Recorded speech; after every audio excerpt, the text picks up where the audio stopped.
यही जा बैठ जाता नहीं। बिल्कुल ना, रउआ यहाँ से चुपचाप बाहर निकल जाए। छोड़ सर, क्या करता है सर? सर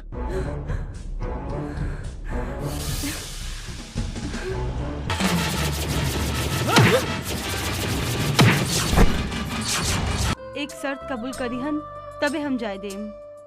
शर्त? कौन है शर्त बा? बतावा। हमरा लगी तुहार चिट्ठी की खबर हमेशा आवे के चाहिए। बस ठीक बा। अरे फेनू मिलता। किशन बेटा अब तू शहर जा। शहर में हमारे को दोस्त बाड़न, उनका साथे मिलके कुछ काम काज करिह। ठीक बा बाबूजी, अब हम शहर जाई। का सोचत बड़ा बेटा? राधा के बारे में। का?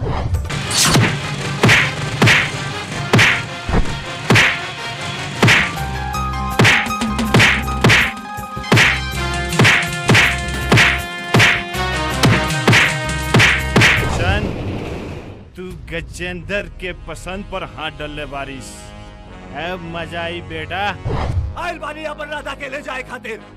राधा हमार जिंदगी हा।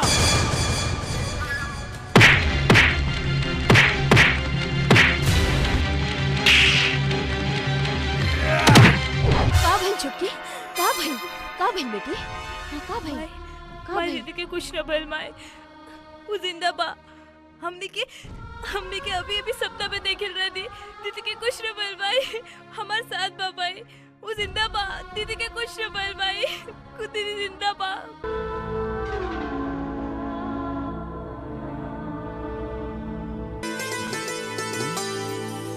ए झुमका वाली, तनी अपन चांद जैसन मुखड़ा तो दिखावा।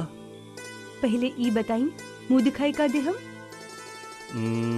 मुंह दिखाई? अरे अभी तो हमरा लगे कुछो नहीं है,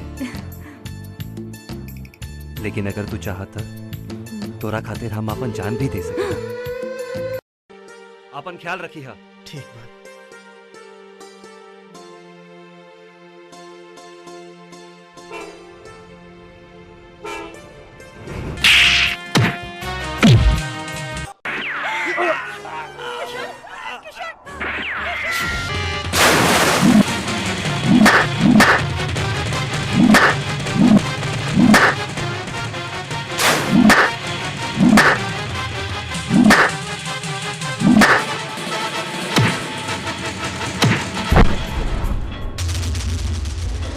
तोहार कसम, आज से हम केहू से मारपीट ना करें। पक्का तोहार कसम।